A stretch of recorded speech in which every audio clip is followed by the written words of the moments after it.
And it's every single member of the opposition has put their name to this motion, and it's an indictment that we need a young teenager, and I welcome Cara and her father.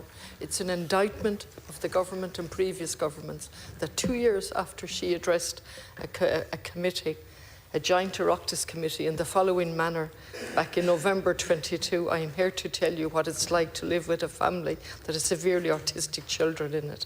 And she goes on to say, they have been treated disgracefully, and I'm here and I am angry. And she's just one of the many campaigners on the ground. And I'm saying that on a day where the Taoiseach was an absolute disgrace and an embarrassment. An absolute disgrace and an embarrassment to stand up and know he's not complying with his legal obligations under an act that was passed 20 years ago. And rather than deal with that failure, he says, I'm going to change the law. And he actually says, I don't blame the High Court for their judgment. That was very nice of him. He doesn't blame the High Court for the judgment because they had to comply with the law, but I'm now going to change the law because I don't have to comply with it. And that Act, Ministers, was passed in 2005, and it was passed after the hardship and the hard work and the myriad of case law that led to that Act coming in.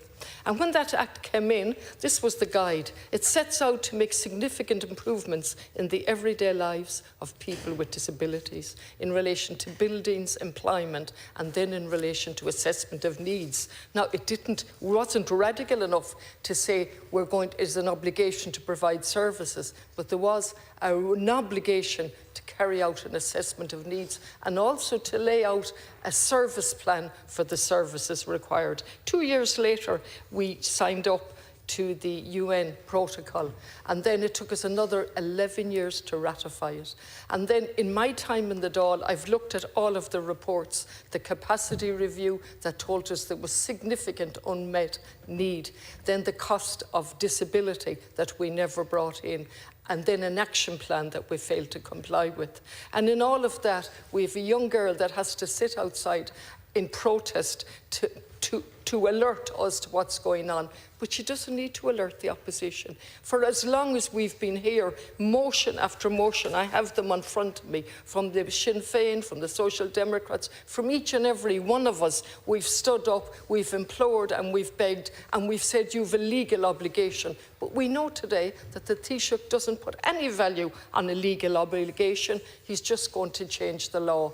And then we talk about private therapy. And how come we have so many private therapists? What has happened to our recruitment system that nobody wants to go into the public service? And what has happened to our ability to coax people back into the public service? Have we looked at, I worked as a psychologist years ago. I was absolutely considered a privilege to give 2 years back to the old Western Health Board.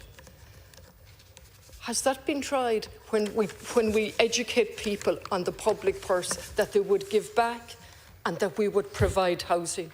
We have any amount of documents. We don't need another change in legislation except to hold the person accountable that has breached his law, breached the law. That's what we need legislation for if there's no penalty, and I haven't had a chance to check it.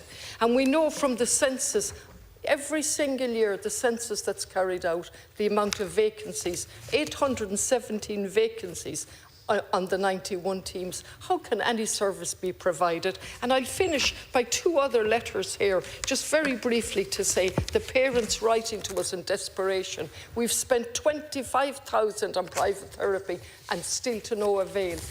We have begged and implored in relation to the disability team in my own constituency, just outside Galway, no services available in the 21st century in a republic. Thank you, Chair.